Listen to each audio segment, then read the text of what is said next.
I know I didn't, that's what I didn't pay attention. You told me who's gonna ask. Good evening. Please be aware that the first hour and a half of this meeting will be recorded so that we can put it onto our website and podcast and our YouTube channel. We record in audio only. Feel free to use the podcast on our website along with the big book as a resource if you missed the study portion of the meeting. The study portion is also listed on the website so you can follow along. And Terry, I took it again. You better take over. Okay, tonight's recap will start on page 44 and end on 45. Our study tonight will start on page 45 and end on page 47. Do we have announcements? Good evening, family. My name is Jamie, very grateful recovered alcoholic. First off, welcome to everyone. So glad to have you here and joining us tonight, especially if you're first time and those who keep coming back regularly. This Saturday, we are going to have the celebration of life for Art, who was my sponsor and grand sponsor and great grand sponsor to many in this room.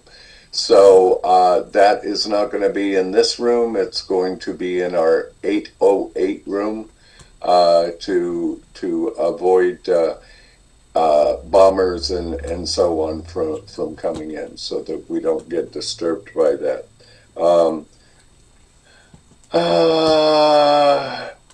Trish has the date. We'll have a group conscience coming up in March before we go to assembly, and I will have Larry will have a GSR report for you soon, and I will have a DCM report at that business meeting.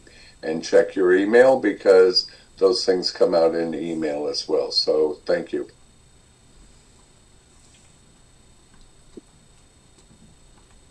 Back to you, Terry or Shana, one of you. You're both Any other announcements? Trish, when's a group conscience? We don't know yet. We'll email it out to everybody. Okay. Wonderful. All right. Good evening, everyone. And I am a recovered alcoholic, and my name is Shana. Welcome to the Lewisburg Primary Purpose Big Book Study Group. To prepare for our Big Book study, let's get focused by having a 3-minute moment of meditation, followed by our family's fog light prayer.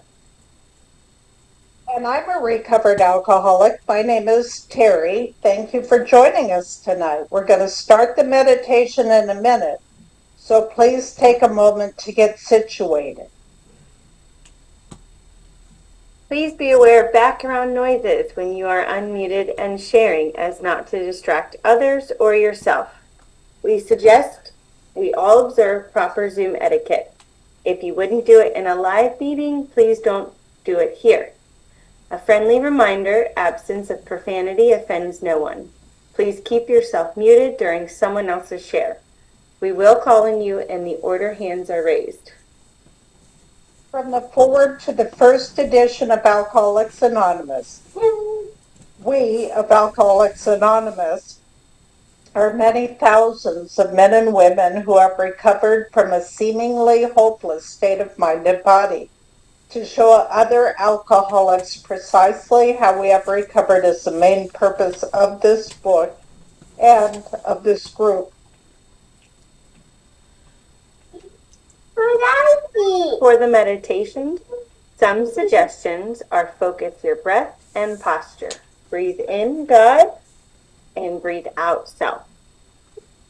Take this time to reconnect with God. Let the craziness of the day drift away and ask God to help you focus on the study. Take it away, monks. Yep, let's bring the monks in and do what the monks do so well. Enjoy your time with God.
our fog light prayer.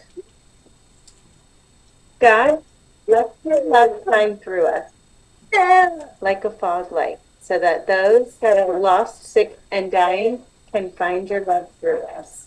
Amen. Let's have our secretary report. Come on in, Stephanie.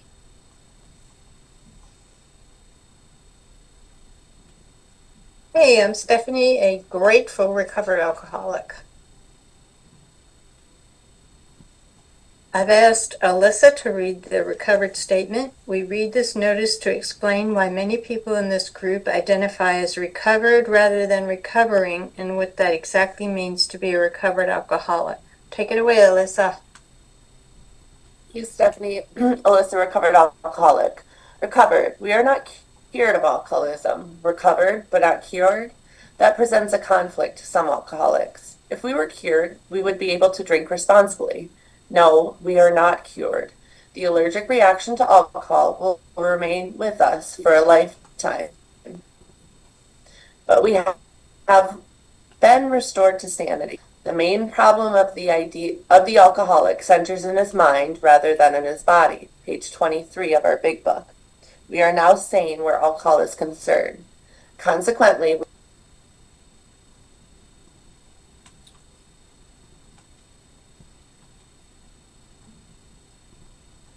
Thank you, Alyssa.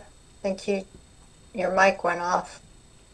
Thank you for joining us tonight. We meet every Tuesday starting at 5:30 p.m. Central Time with the Gerbil Fellowship Cage, where we chatter for an hour before the start of the meeting. Feel free to bring side dishes to share with the buzzards. Our Big Book study starts promptly at 6:30 p.m. Central Time, and we ask that you be courteous and ready to begin at the sound of the foghorn. We take our Big Book study seriously. Because of this, chat will be disabled during the study. In the 1940s, when the only elements to sobriety were God, a big book, and one recovered alcoholic working with an untreated alcoholic, the success rate was as follows. From the foreword to the second edition of Alcoholics Anonymous, page XX. Alcoholics who came to AA and really tried, 50% got sober at once and remained that way. 25% sobered up after some relapsed, and the remainder, those who stayed on with AA, showed improvement. Can we have a show of hands of people joining us for the first time? We have a few new folks Got with a us bunch tonight. tonight. Welcome. Welcome, Ash. Welcome, everybody. And then the recovered alcoholics. These are your potential sponsors.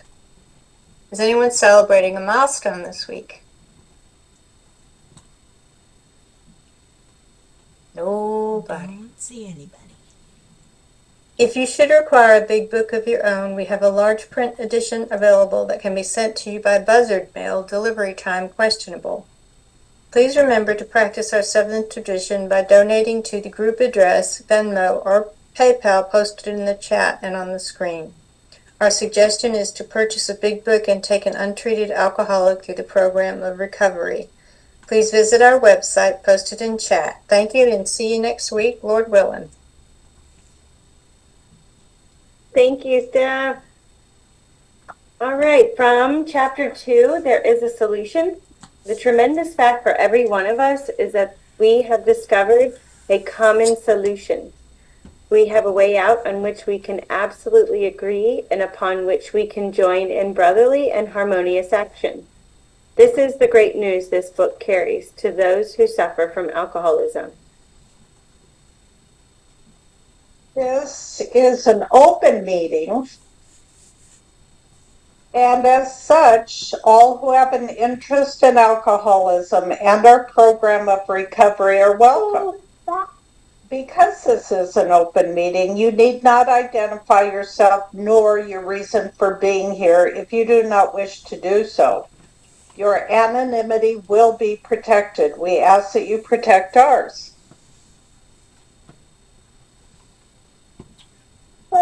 While this is an open meeting, membership in this group is limited to those who wish to recover from alcoholism and have a desire to stop drinking for good and all.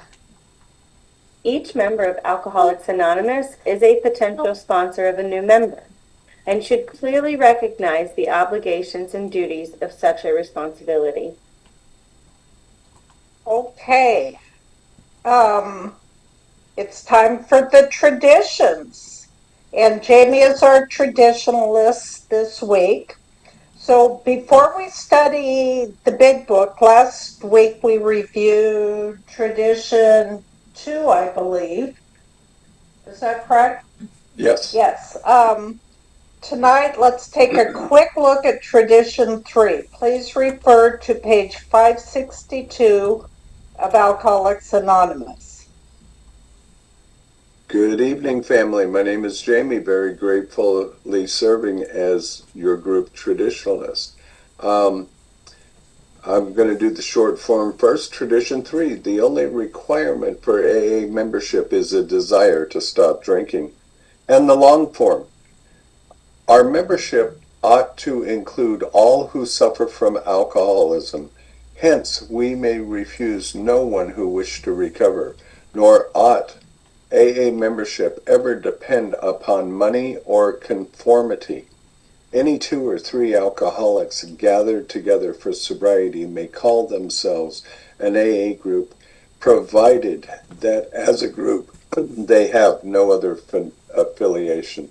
And I love this tradition, folks, because many of us come from all different walks of life. Many of us have a very sordid history in our drinking careers and other things that we've done. But all are welcome. And the only requirement is this simple desire to stop drinking. It doesn't even say that we did stop drinking. It's just a desire to stop drinking. And so if that be the case, you're welcome to be with us. You know, there are many AA groups. I'll give you an example. And this generally happens in closed meetings, but oftentimes in open meetings as well. If someone has a problem with drugs or gambling or some other type of addiction, not all groups will welcome those individuals. We do in this group. Hopefully, you have alcohol as part of your problem in your past, but the truth is all of those other things are outside issues. As long as we are staying within the traditions, our biggest desire in this group is to fulfill our 5th tradition, because our group's primary purpose is to carry the message in this book to other alcoholics. And, you know, even if you do have some other outside issues, but you really don't know where you belong, if it's in Alcoholics Anonymous, Narcotics Anonymous, or somewhere like that, if you stick around with us long enough, we will help you find where you fit best and where you belong. So we can't kick anybody out of Alcoholics Anonymous.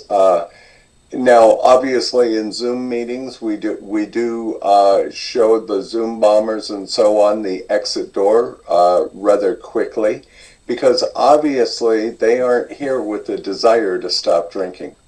For those of you who have been to bricks and mortar meetings, sometimes there might be somebody who has unacceptable behaviors in a meeting, maybe predatory behaviors or violent tendencies or so on. And generally in bricks and mortar, what happens is a couple of us take that individual outside and we have a little chat with them, a nice friendly chat, and we just simply say, hey, we're here to recover from alcoholism, not pick up on women, not pick up on men or any of those kinds of things. And we would appreciate that you have appropriate behavior. And if you don't have appropriate behavior, we would rather that you found another group to go participate in, because we don't like those kind of behaviors in this group. That's not what we're about. So there's a great freedom for absolutely everyone who comes into the rooms of Alcoholics Anonymous.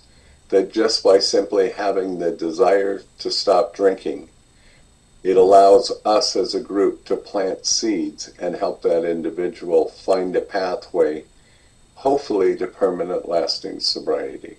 And that's what I have for you this week, folks. So thank you for allowing me to serve. Thank you, Jamie. Okay, now that ain't in the book is blue. Do you want me to do it since? Or do you have it down? If you called me in, let Shayna do it. Okay. You're still alternating. I Yes, know, but It is a confusing Okay. one because it says the title is that ain't in the book, and it's black, but it's blue, the part that I read. So now it's time for our weekly installment of That Ain't in the Big Book.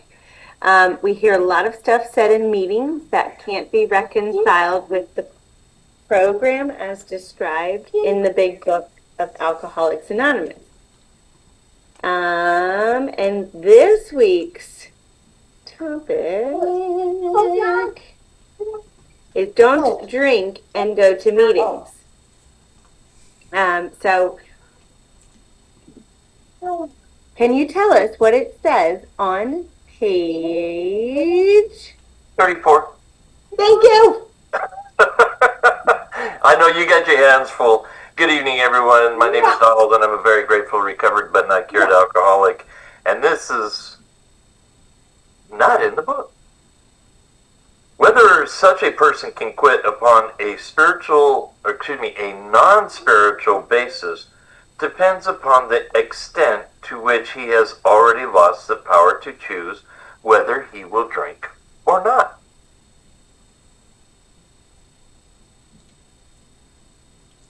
thank you so much, Donald. You're welcome. As we study, please make use of the pens, highlighters, and rulers so you can share this experience with another alcoholic.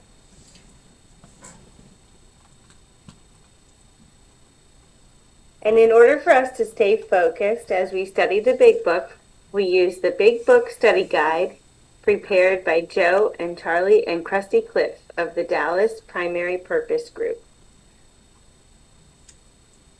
Okay, tonight we're going to start a recap on page 44, which will be read by Jacqueline, followed by our study portion read by Lisa, and that's on page 45 through 47. After the page is read, we will ask questions from the imaginary podium, starting back on our study portion. Okay. Can you hear me? Oh, okie dokie. All right, after the page is read, we will ask questions from the imaginary podium, starting back on our study portion that was read by, help me with the name? Lisa. Lisa! Yay! And the answers will be one sentence unless otherwise specified, and multi-part questions are simply a one-sentence answer split up by commas, semicolon, hyphens, and other fun bits of punctuation.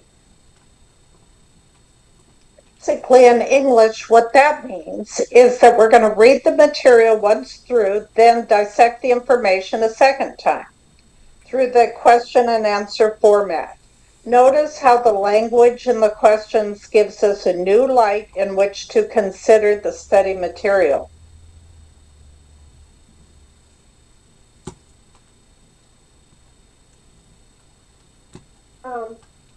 This is important because hearing the question and rereading the content offers a definite way of comprehending the material covered. After we've completed the study, we open up for comment, questions, and observations based on what was just read. If you have spiritual experiences with this information, you are free to share. Please keep your share on topic and under 5 minutes. At the 5-minute mark, you may hear a timer beep to let you know that your time is finished. However, Big Book study is not therapy. Should you begin sharing on topics which are more appropriately discussed in a different setting, like with your sponsor, please do not be offended when we cut that conversation short and send the buzzards nipping at your heels. For that purpose, we have fellowship meetings before and after our study time.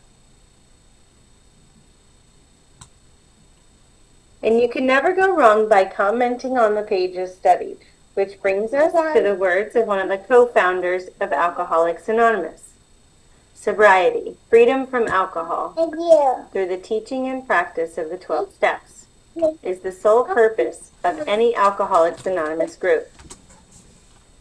Okay, how we arrived at this point, I still am always caught off guard by this. Trish, will you help? Sure. Hi, everybody. I'm Trish. I'm an alcoholic. And Take notes. this is a 96-week study which started in January of 2020. Like the rest of the world, even though it started in person, it closed down for a short while and then reopened on Zoom. And we are on week 30 this week, so we're still closer to the beginning than the end of the study. And in the study, we start on the title page, and then we read the preface and the forwards and the doctor's opinion, and then all the words and all the lines from pages 1 to 164, including Appendix 2, the spiritual experience, when the asterisk in the reading refers us there. We also study Dr. Bob's Nightmare, and we spend 4 weeks on the traditions. And then our final week, week 96, we do a standalone study on the spiritual awakening or the spiritual experience, because that spirituality and our relationship with our higher power is such a vital part of our recovery. And then once we do that, we cycle back and do it all over again. We're in our 4th season of going through the book. We just celebrated last month our 6th year of being a group. And every time we come back, every time we read something, I see something new, or I see something in a new way. So I hope I see you to keep coming back and keep learning and reading with us. Thank you so much. I tried to take notes, but okay. Now, before we start the recap, we will need 5 or 6 virtual hands raised if you would like to be one of our answer readers. Please be aware that the first hour and a half of this meeting will be recorded so we can put it on our website and our YouTube channel. Okay. Thank you, everybody, for volunteering. Okay, now it's time for a recap. Leader Jacqueline. Hello, everyone. My name is Jacqueline M., and I'm a recovered alcoholic. And Chapter 4, we Agnostic. In the preceding chapters, we have learned something of alcoholism. We hope we have made clear the distinction between the alcoholic and the non-alcoholic. If, when you honestly want to, you find you cannot quit entirely, or if, when drinking, you have little control over the amount you take, you are probably alcoholic. If that be the case, you may be suffering from an illness which only a spiritual experience will conquer. To one who feels he is an atheist or agnostic, such an experience seems impossible. But to continue as he is means disaster, especially if he is an alcoholic of the hopeless variety. To be doomed to an alcoholic death or to live on a spiritual basis are not always easy alternatives to face. But it isn't so difficult. About half of our original fellowship were of exactly that type. At first, some of us tried to avoid the issue, hoping against hope we were not true alcoholics. But after a while, we had to face the fact that we must find a spiritual basis of life or else. Perhaps it is going to be that way with you. But cheer up. Something like half of us thought we were atheists or agnostics. Our experience showed that we need not be disconcerted. If a mere code of moral or a better philosophy of life were sufficient to overcome alcoholism, many of us would have recovered long ago. But we found that such code of philosophical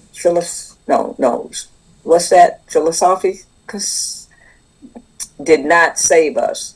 No matter how much we tried, we could wish to be moral, we could wish to be philosophical, comforted, in fact, we could will these things with all our might, but the needed power wasn't there. Our human resources, as marshaled by the will, were not sufficient. They failed utterly.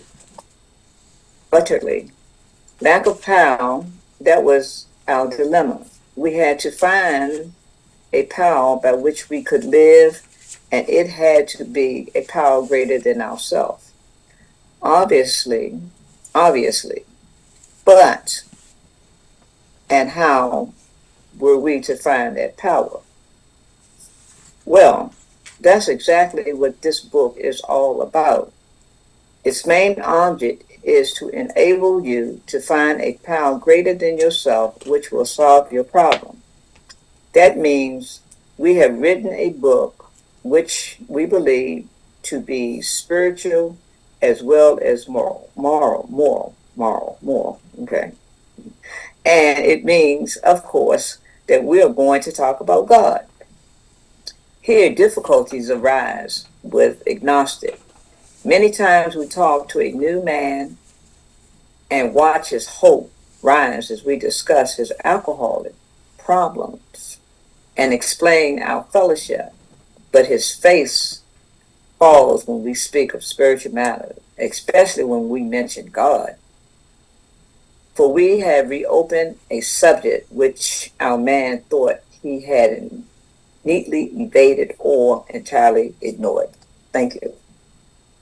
Thank you, Jacqueline. Okay, now it's time for Lisa's going to read our study for tonight.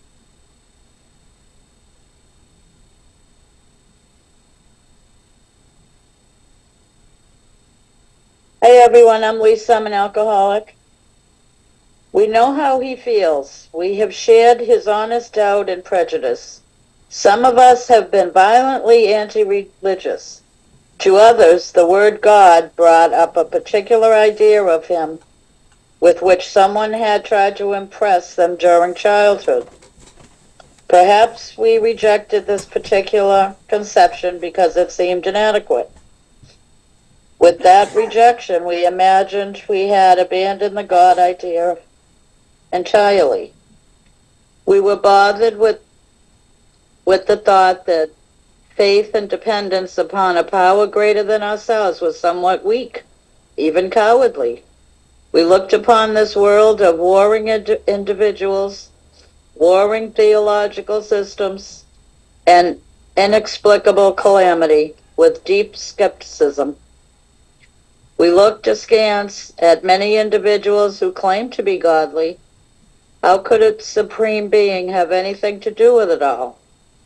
And who could comprehend a supreme being anyhow? Yet, in other moments, we found ourselves thinking, when enchanted by a starlit night, who then made all this? There was a feeling of awe and wonder, but it was fleeting and soon lost. Yes, we of agnostic temperament have had these thoughts and experiences. Let us make haste to reassure you.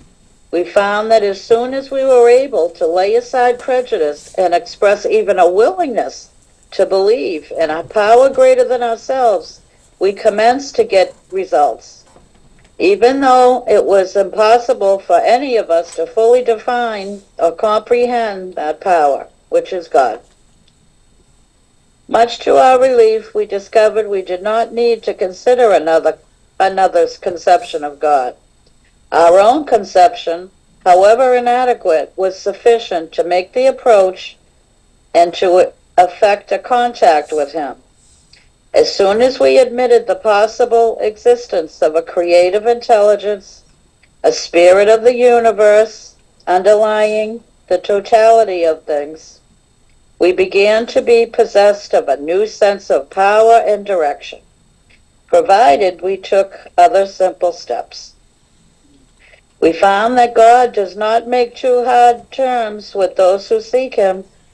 To us, the realm of the spirit is broad, roomy, all-inclusive, never exclusive or forbidding to those who earnestly seek. It is open, we believe, to all men.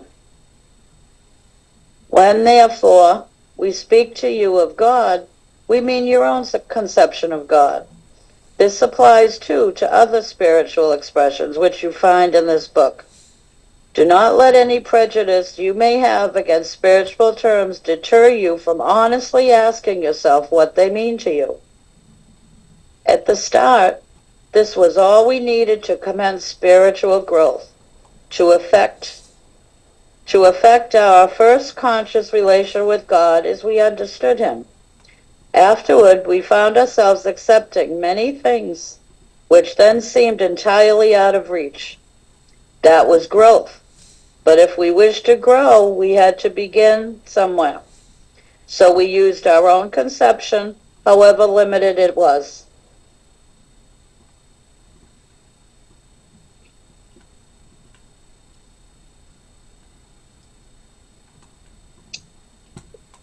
I think that's it, right? Yeah, I believe so. Hang on.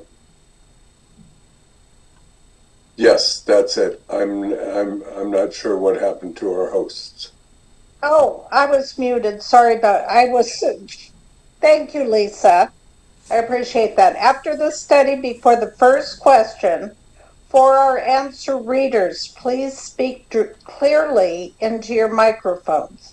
We will ask the questions from our script by Joe and Charlie and Krusty Cliff. The answers to the questions will be sentence by sentence, coming directly out of this week's study, beginning with the first sentence and ending with the last one. Okay, so let's start my batting order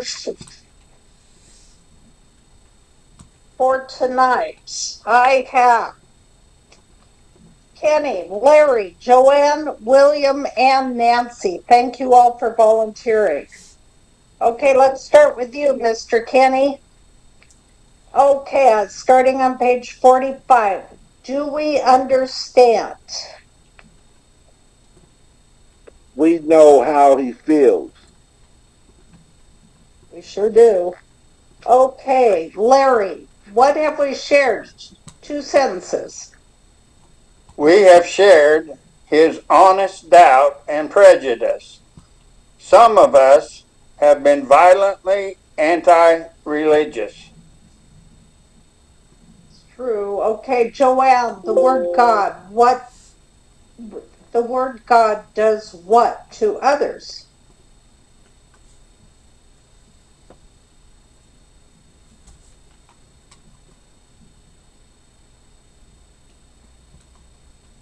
Starts with 2 others. Let me. I'm gonna just listen because I'm lost. I'm just gonna listen. Okay, William. God brought up a particular idea. Okay. Go ahead. God brought up a particular ideal of him with which someone had tried to impress them during childhood. Perhaps we reject this particular. No, that's good. Nancy. Oh, okay, you're right. Thank you, William. Why did we reject a particular conception? Perhaps we rejected this particular conception because it seemed inadequate. Okay, Kenny, once we rejected all ideas, what did we believe? With that rejection, we imagined we had abandoned the God idea entirely. Okay, Larry, What was it that bothered us? We were bothered with the thought that faith and dependence upon a power beyond ourselves was somewhat weak, even cowardly. And I have the first comment of this week's study. Do we have faith that when we go to the grocery store, we will find bananas in the produce section? Do we not have faith in the person who grows the bananas? The person who buys them for the store, and on the person who puts them on the shelves so that we can buy them? Is this not a faith dependent on a power beyond ourselves? Then why do we struggle to have faith in something we cannot see? Okay, Joanne, what gave us cause to believe this? Starts with we looked. We looked actually at many individuals who claim to be godly. No, that's not it. Look Page up 46. Fissure, warring theological system, and inexplicable calamity with deep skepticism. That's it. William, why did we distrust some folks? We looked we looked asking at many individuals who claim to be godly. Okay, thank you. And Nancy, with all the evil, what two questions were posed? Read both sentences. How could a supreme being have anything to do with it all? And who could comprehend a supreme being anyhow? Back to you, Kenny. Yet, in other moments, what did we wonder? Yet in other moments we found ourselves thinking, when enchanted by a starlit night, who then made all this? Keep going. Another sentence, sorry. There was a feeling of awe and wonder, but it was fleeting and soon lost. Okay, Larry, what have we shared with those of agnostic temperament? Yes, we of agnostic temperament have had these thoughts and experiences. Okay, Joanne, this is a two-parter. What happens when we are able to lay aside our prejudices and become willing? And this happens even though what? Read two sentences. We found that as soon as it starts with let us make haste to reassure you. We found that as soon as we were able to lay aside prejudice and express even a willingness to believe in a power greater than ourselves, we commenced to get results, even though it was impossible for any of us to fully define or comprehend that power, which is God. Thank you. Okay, William, what were we relieved to learn?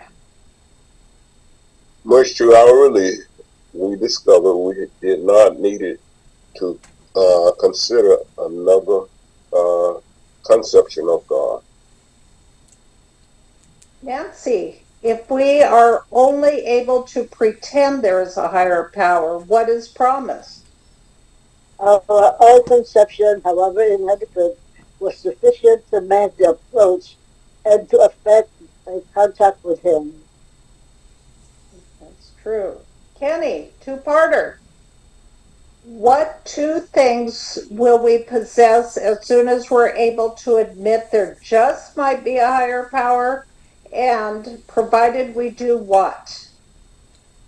As soon as we admitted the possible existence of a creative intelligence, a spirit of the universe underlining the totality of things, we began to be possessed of a new sense of power and direction, provided we took other simple steps. And what are these other simple steps that we must take? Larry, what have we found?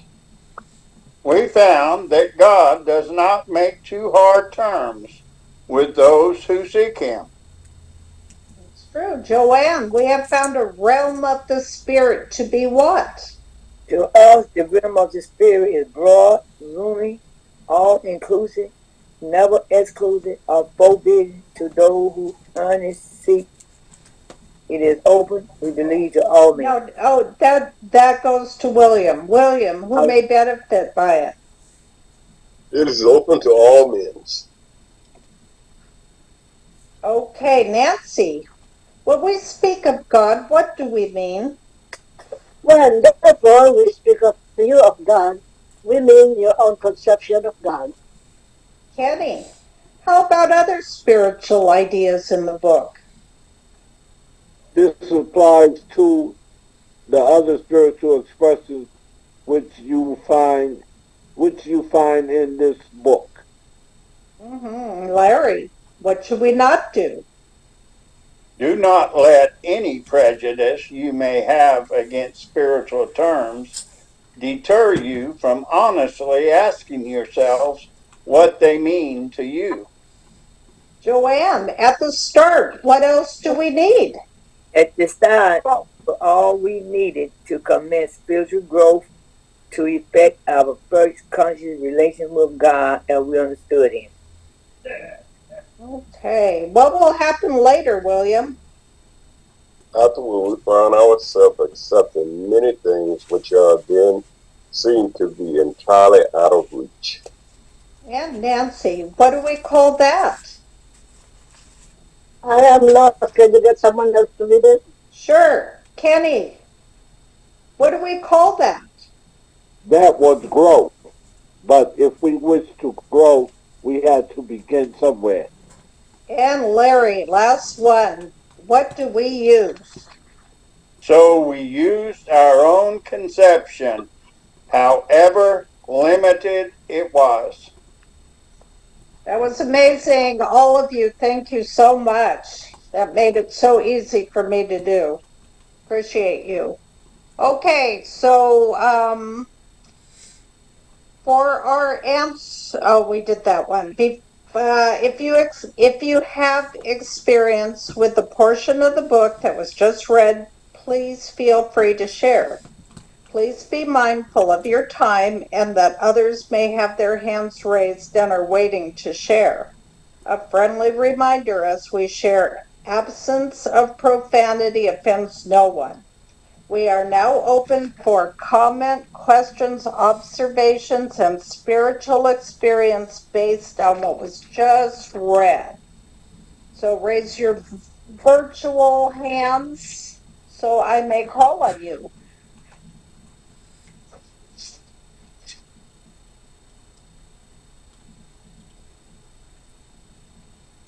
I'm scanning for a hand to go up. Scan here.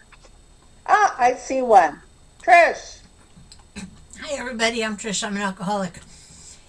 And the part I really like in this, especially when I first came in, was where it talks about, let me find it,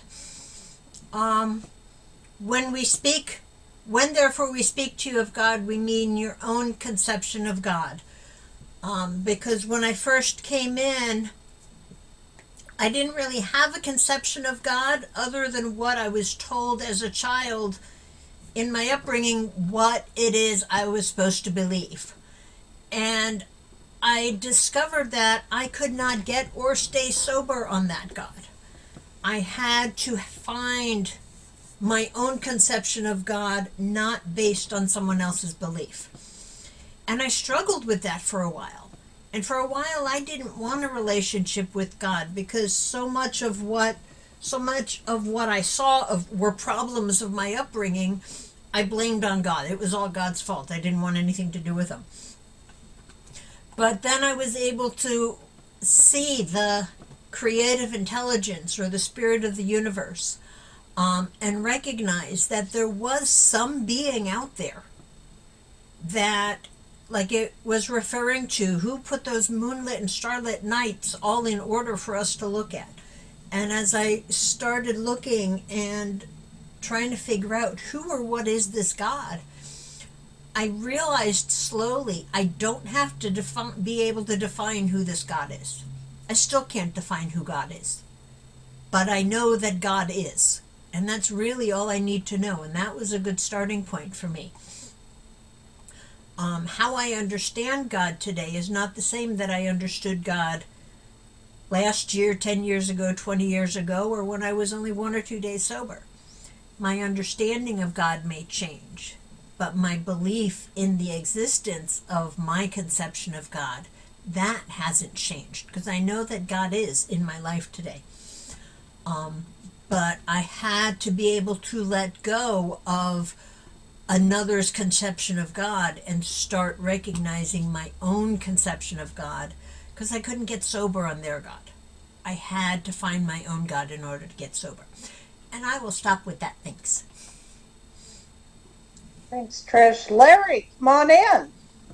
Yeah, I'm Larry. I'm an alcoholic, and you know, my experience with a higher power it was a little bit different in that I couldn't identify with being agnostic or an atheist, in that I had a clear conception of God as an upbringing, as a personal experience in my life. But I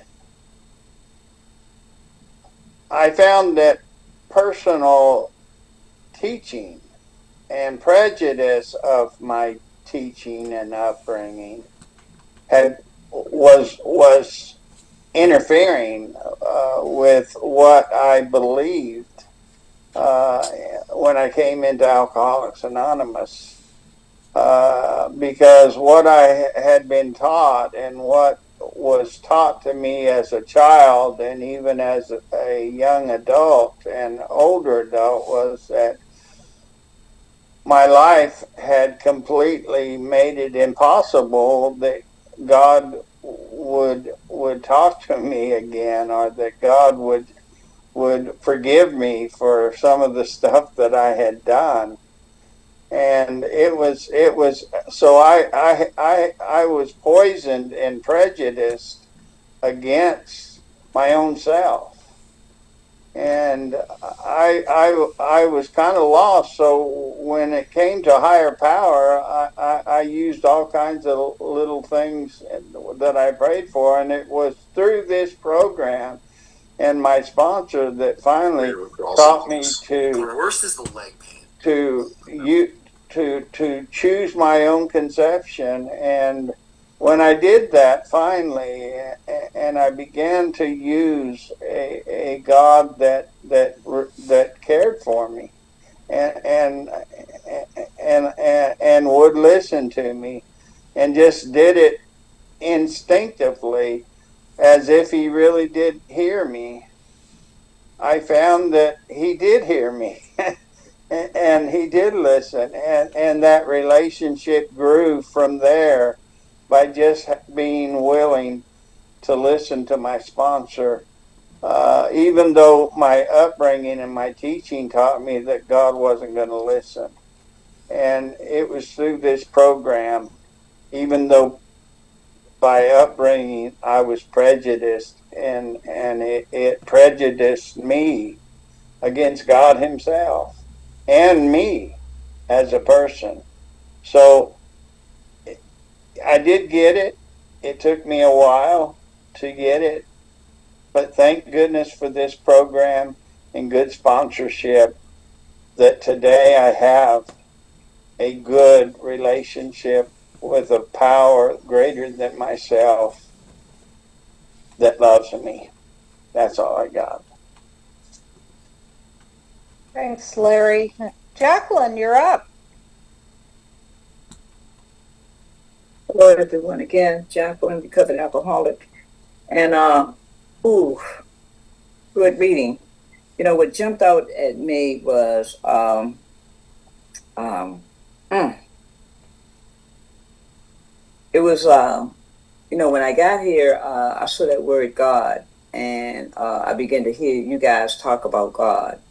And I can't help but to go back to that portion of the recap. And when y'all mentioned, when that word God was mentioned, it reopened a subject that I kind of neatly evaded and ignored prior to coming here to Alcoholics Anonymous, because I really, where it says, right here on page 45 says, to others, the word God brought up a particular idea of him with which someone had tried to impress them during childhood. And then it says, perhaps we rejected that particular conception because it seemed inadequate. Even though, I was brought up, I went to church, but I had no understanding of God. It just seemed so inadequate. I thought people of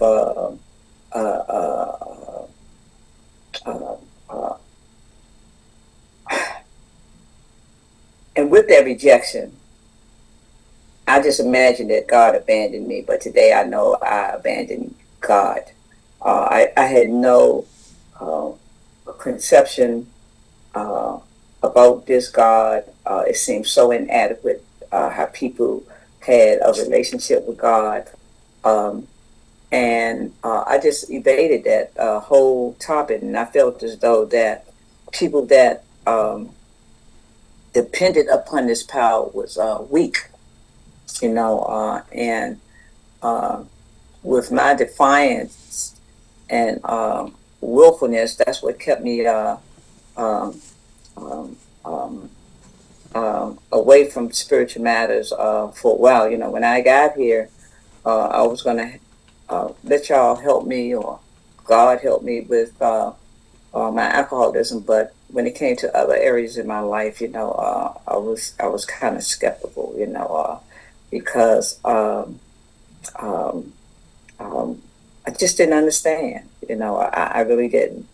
But it says we found that as soon as we were able to lay aside prejudice and express even a willingness to believe in a power greater than ourselves, we commenced to get results, even though it was impossible still for any of us to fully define and comprehend that power, which is God. And I began to see results, even though I couldn't comprehend God. I remember my sponsor said, "Well, you can use the God of my understanding." I thought that was insane, but for in the beginning, the group, the people, and the rooms was a power greater than myself. But I began to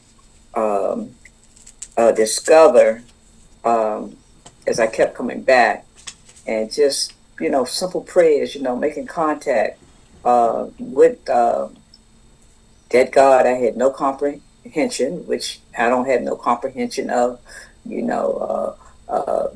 God today, but I do know there's a power working in my life, you know, um, um, um, and it says right here, when we begin to possess a new sense of power and direction, provided we took simple steps. And I think, the more I kept coming back and the more I began to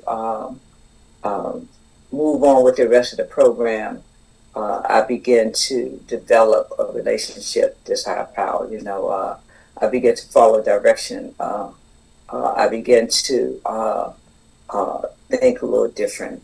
I wasn't living like, even today, I'm not living like a God don't exist. Early on, I was living like a God didn't exist. I had a lot of prejudice, and I had to lay aside a lot of things here in Alcoholics Anonymous. So I'll stop right there. Thank you, Jacqueline. I'll jump in. I got to Alcoholics Anonymous through Al-Anon. And that's another whole story, but in itself. But I learned in Al-Anon that I could choose a higher power of my own. I didn't have to pick yours or my ex-husband's or anybody else's. I got to make up my own higher power. And within a couple months of learning this astonishing news, I prayed to the higher power that I made up. I prayed, I was down at the beach and prayed that that higher power would give me the courage to go in the water and drown, or the courage to get sober. Either or. I was okay with either one. Either get me sober or help me kill myself. So lo and behold, a couple days later, I ended up in Alcoholics Anonymous. But this is the weird part, is I was a daily drinker for 16 years or so, and several years before that. But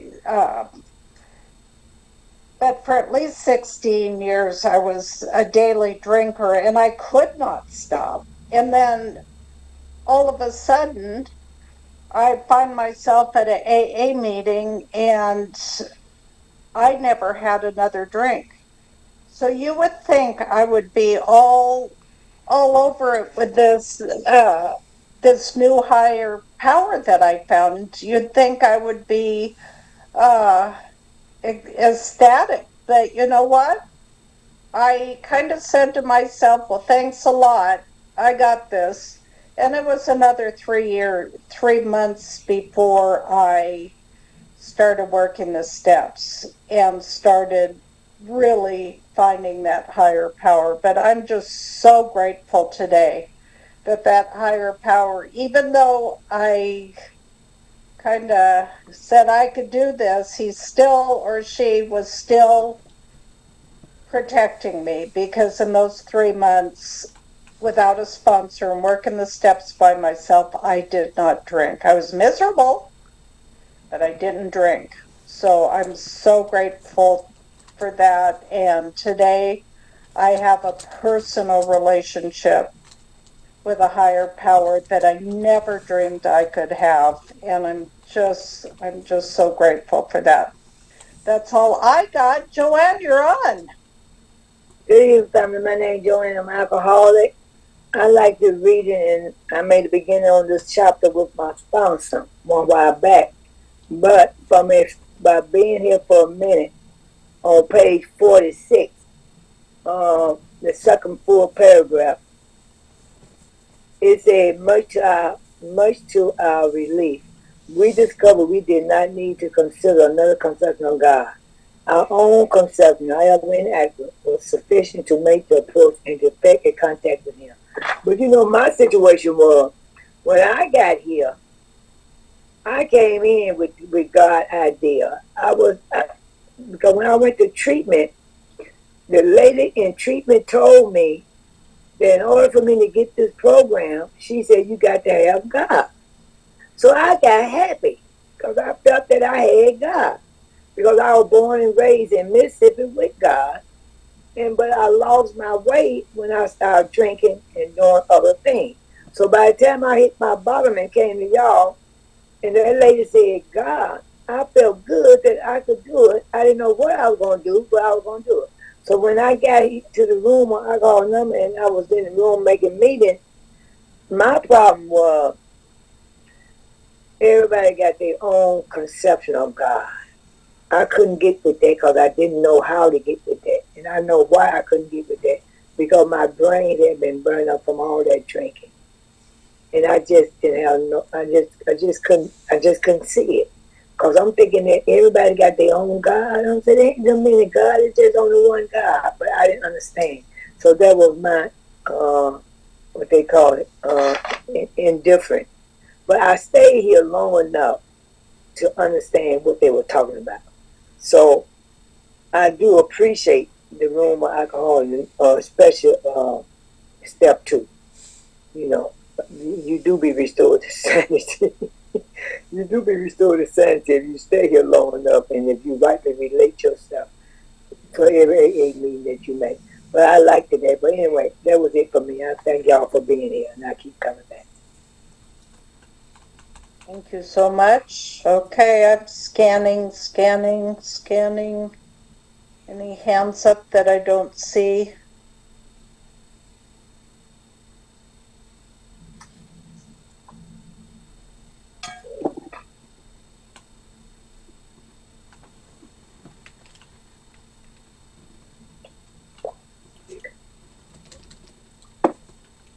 I know you're all just dying to share.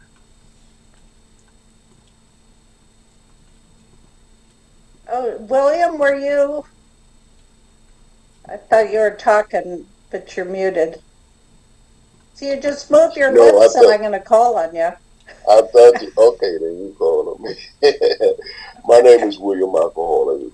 Thank you so much, everybody, for helping me stay sober. And I came to Alcoholics Anonymous, I tell you, I had a fear of God, but I realized that relationship with God was, I was telling God what to do for me and what to do to you and all that stuff, and none of that stuff happened. So I came in with a fear of God, and I like this, I think for me, this was the best chapter in this whole book, the best chapter I ever read to help me to get to where I'm at today, in life, being with a connection with a higher power, And the thing about it, what made me that, no matter what I felt, what was going on with me, it was okay with God, So that fear sort of kept me isolated from God and from people and everybody, As I came in here, as I stayed here, and as it talks about how that growth goes on from the beginning as you stay here, and I was the same way. And I tell you, I used to have this guy, me and him used to come home at night around the same time. We worked different jobs, but we got off around the same time. And he was like about 27 years older than I was. And I used to see him in downstairs in the laundry room when he did his laundry and stuff. He would always be reading the Bible, And that went on for about 30-some years. I see him reading the Bible. I said, I see you keep reading the Bible. I say, what did he say? Every 5 years, I see something different, and I have a different growth by doing that. So I didn't realize that until I came to Alcoholics Anonymous, So as I stay here, and things that begin to evolve, that higher power begin to evolve. And one of the things that happened to me now these days, as I'm here right now, I stopped calling he, she, putting pronouns on God's name. I began to say God. Whenever because of that, as it talked about, I laughed at that part where it was talking about how we find relief by looking at the stars. I love going. They got a little place up north of us here. About I was up there today. Matter of fact, it's about 10, 15 miles north of me, and they call it Bear Mountain. And it's got a colossus of mountains all around the place. And I go up there winter, summer, spring, fall, and no matter what season that I goes up there, it's still a beautiful in there.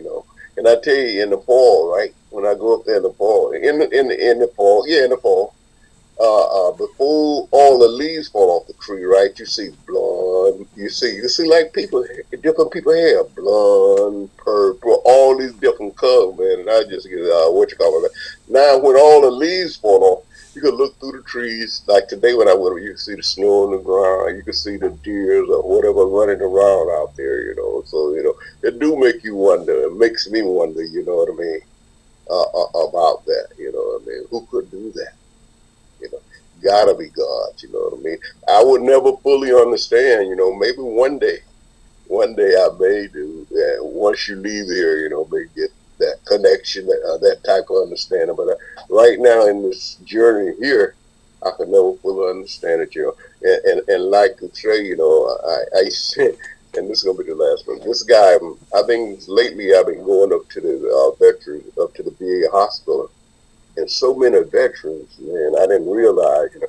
So the parking lot always jammed full. So this old timer, he got about 50 years of sobriety, right? And he was telling me, so we was new, and we would be going out on speaking commitment, we'll pray for a parking space. And whenever we get to where we was at, bam, there was a parking space right there. So I had an appointment and I was running late. So I said, God, and I never ask God for nothing. Unless my relationship had come to evolve to this point. You know, I don't ask God for anything. I just say thank you. And when I wake up in the morning, that's my connection. Thank you, God. You know, because through this process, I have seen where my life was heading. I had an emotional painful. I hit a lot of pain, emotional pain before I made that connection with God. And I had a good life and didn't even know it. So anyhow, whenever I wake up, I say thank you. So so whenever he said that, so that day I was running late and I knew the parking lot was going to be full. I said, God, I need a parking space. I'm running late today. Could you give me a parking space? Bam, I get up to the VA hospital, big old parking lot. I'm running around. Oh boy, to be continued. I'll tell you the rest of that next week. Thank you so much. Thanks, William. Billy, hey. Hi, everybody. I'm an alcoholic. My name is Billy. Oh, man. You could take the garbage out. Oh. There is a higher power, and I ain't it. I came in here with some preconceived notions of a higher power that wanted me more dead than I wanted me dead. And that wasn't going to work once I got to the rooms of AA. And I like to call these certain things in my life God shots. Like you're just sitting there buzzing along, doing your thing, blah, blah, blah, blah, blah. And then somebody brings up something you ain't thought about in a long, long time. And this is gonna be funny. I have not heard anybody talk about Bear Mountain in 30 years. And I used to run around the Bear Mountain Parkway, and Bear Mountain stayed at the big hotel. There was a big hotel, I don't know how many, but there was a gorgeous one there that I'd stay at a few times. And I hadn't thought about that place in forever. And it is so scenic. It is so phenomenally beautiful. My aunt and uncle lived in Mahopac, New York, so that was how I got to see some places like Bear Mountain and a few others. And they're both gone now, but I think fondly of those road trips and visits. So, grateful to be here tonight. This is my ouchie time of year, so I'm quiet a lot so you guys don't hear me flinching in pain and oohing and ouching. So I'm going back into the shadows here, but just grateful to be here, grateful to be anywhere, and grateful to be sober doing it. Thanks. Thanks, Billy. Jamie, did you have your hand up? I did, but I didn't think you saw me. It's okay. No explanation necessary. Good evening, family. My name's Jamie. I'm a very grateful recovered alcoholic. Power greater than ourselves. Anybody lived through a hurricane or through a tornado? Anybody ever go stand in the ocean and have the waves knock them over? Would all of that be a power greater than ourselves in all of its simplicity? Now maybe it's a physical power here on earth as it grows. And we're talking about a spiritual power, which most people struggle with. And the truth is not only did I have to set aside my prejudice, I had to set aside my enormous pride and ego. Just like in step 1, I had to concede to my innermost self that I was an alcoholic. I also had to concede in step 2 that I needed help from a kind of power I didn't have.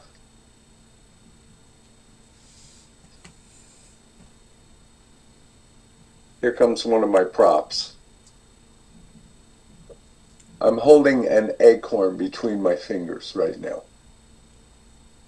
When a man can make an acorn, then he can call himself my God, but I have ever yet to see a human being create an acorn. And maybe one day they'll be able to do that genetically or something in a lab, but it's still not producing something that produces life itself. You know, an oak tree grows and it gives squirrels and other varmints homes. The acorn feeds them. They have offspring and so on, and it produces the cycle of life. And I heard someone say earlier, you know, I don't call God he or she or anything. That's fine. The book refers to God as he, and most spiritual and biblical principles do, just to kind of give us an idea. But I don't believe that God is either male or female, because in the other book that I read, the big book, it says that we were created in their image. So that means God's got male DNA and female DNA, if that's the case, just so to speak. I mean, you know, if you had to put it in some scientific form. So I believe we're all created in God's own image. And I'm good with that. I don't have to get into this debating society of what God is. I don't have to define what God is. What I know through this chapter and the personal stories in the book and listening to one another in meetings is the beginning of coming to believe. Because we hear our experience, strength, and hope. We hear the experience, strength, and hope in those personal stories. And this chapter gives me a pathway to let go of old ideas and old beliefs and open my heart and mind to new ideas and new beliefs. And this chapter changed everything for me. And today I'm a man of great faith, but this chapter still always has something to offer me. And to deepen and grow deeper in that relationship with God. So here's the deal. I don't just believe in God. I don't just have faith in God. Today, as a result of the process of taking the steps of Alcoholics Anonymous, I have the God of my experience that has brought me through more grief, more pain, more shame, more suicidal and homicidal thoughts, more self-destruction, and some of the most horrific things that life has to offer. And yet I have come to the other side, and today God uses those experiences as assets. I was telling someone today that in my journey, or in my morning prayer, I thank God for every experience that I've ever had in my life, including the stuff that shouldn't happen to little kids, because those experiences are all the culmination, a part of who I am today. And God uses those things as an asset to help someone else who's gone through that kind of horrific stuff as well. And the bottom line is the end of the pathway for me is forgiveness.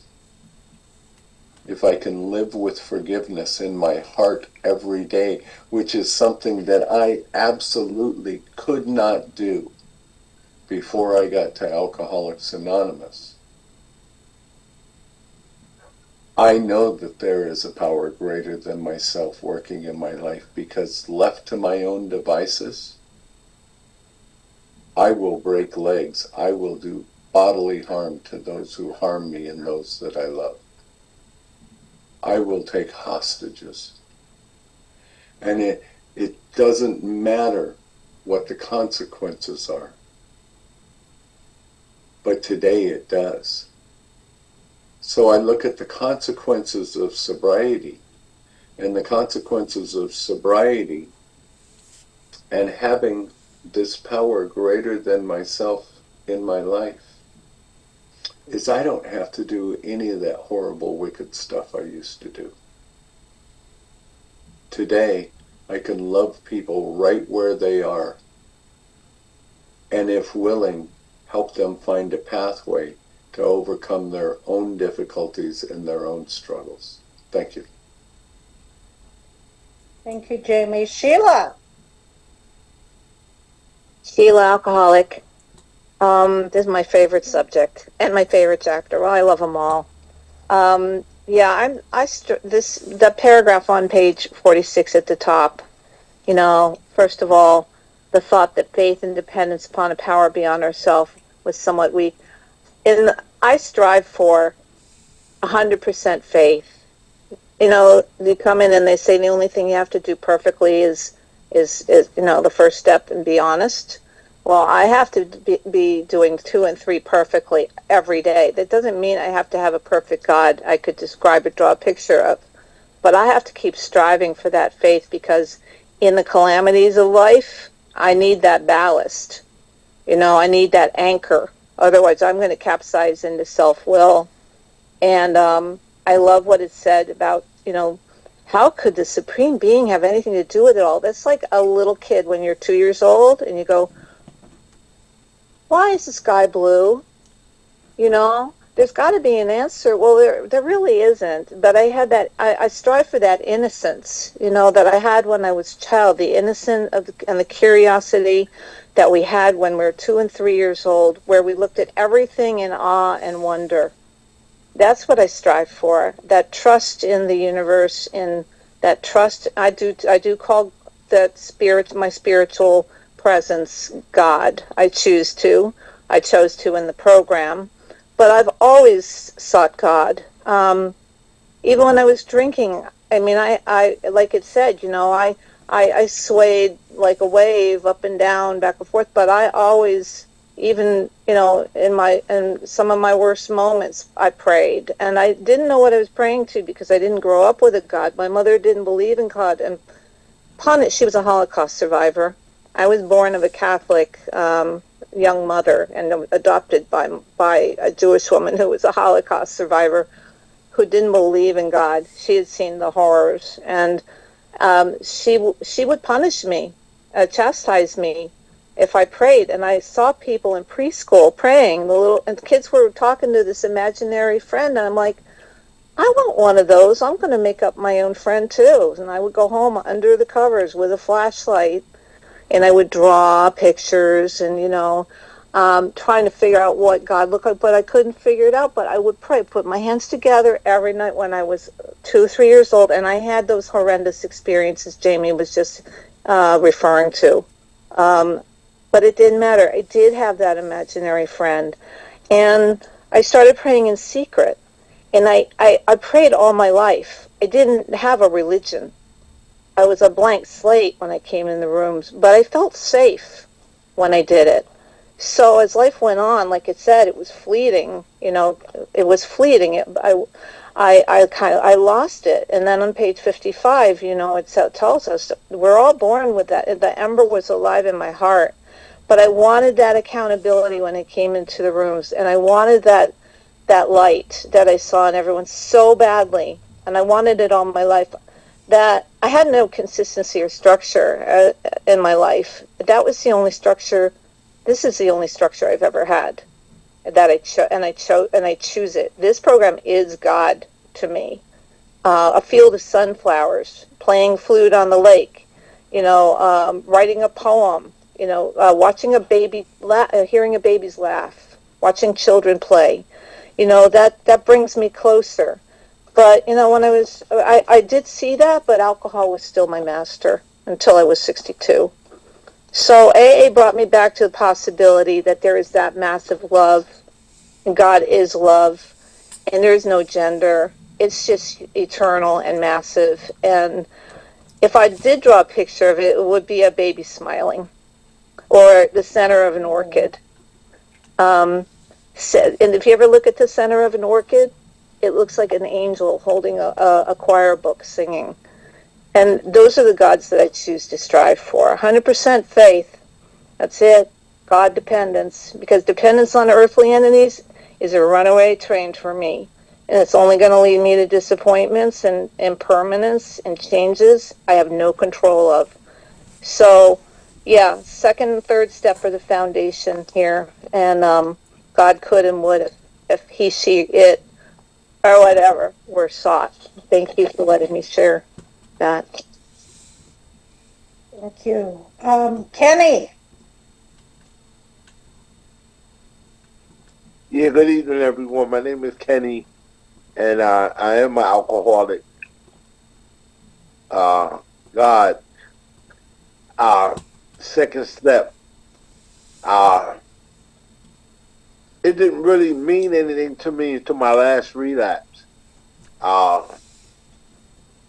know it said that I had to be restored to sanity, but I didn't understand what they meant by insanity. Then when I relapsed and I came back, I understood that I needed a power greater than myself to show me how to live because I had no concept of how to live. I would run the show. I would push my will to make things happen the way I thought they should happen. If they didn't happen the way I thought they should happen, I would push even harder. And I learned the hard way. I can't live by my own system of right and wrong. I needed a power greater than myself to slow me down and show me how to live and how to be a better person. For me, I keep it real simple. Before I go to bed at night, I pray. When I get up in the morning, I pray. I ask God to guide me through the day and bless over all those who I know and love, my support network, my mother, my children. And I go through my day and I ask God to use me as He see fit. And I slow down enough to not make all big decisions in my life, which I don't have many big decisions to make. My life is real simple, you know, and I'm happy. I'm happy. I have a roof over my head. I have an income. I have my mother in my life. I have a sponsor. I have friends. I have a dog, and I'm happy. Thank you. Thanks, Kenny. I love that. You have a dog.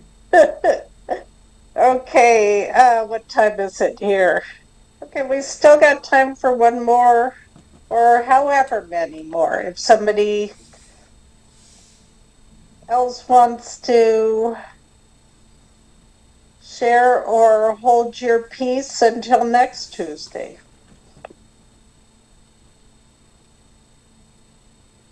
Okay, it doesn't look like anybody else wants to share, so let us get back to, give me 1 second. Okay. And Shana, do you want to do the closing? I was going to say, I think it's my cue. So from page It's purple, so I didn't know. I know. From page 164, maybe by the end of the 13-week rotation, we'll figure it out. Wow. I know. Our book is meant to be suggestive only. We realize we know only a little. God will constantly disclose more to you and to us. Ask Him in your morning meditation what you can do each day for the man who is still sick. The answers will come if your own house is in order. But obviously, you cannot transmit something you haven't got. See to it that your relationship with Him is right, and great events will come to pass for you and countless others. This is the great fact for us. Abandon yourself to God as you understand God. Admit your faults to Him and to your fellows. Clear away the wreckage of your past. Give freely of what you find and join us. We shall be with you in the fellowship of the Spirit, and you will surely meet some of us as you trudge the road of happy destiny. May God bless you and keep you until then. Okay, thank you for everybody. It was a great meeting tonight. Happy birthday, Jamie. I wanted to shout out to Jamie and all his hard work on his birthday, belly button birthday. Okay, I'd like to close the meeting. For those of you that are new, we hold virtual hands here since we can't all be together, are all together, I think, but we hold hands virtually. And I'd like to close with a moment of silence. I don't know if this is cool or not, but I'm asking if you, for the man who still suffers, if you could include my friend David in your prayers. We haven't seen him in weeks and really worried about him. So after a moment of silence for the alcoholic who still suffers, here's your moment.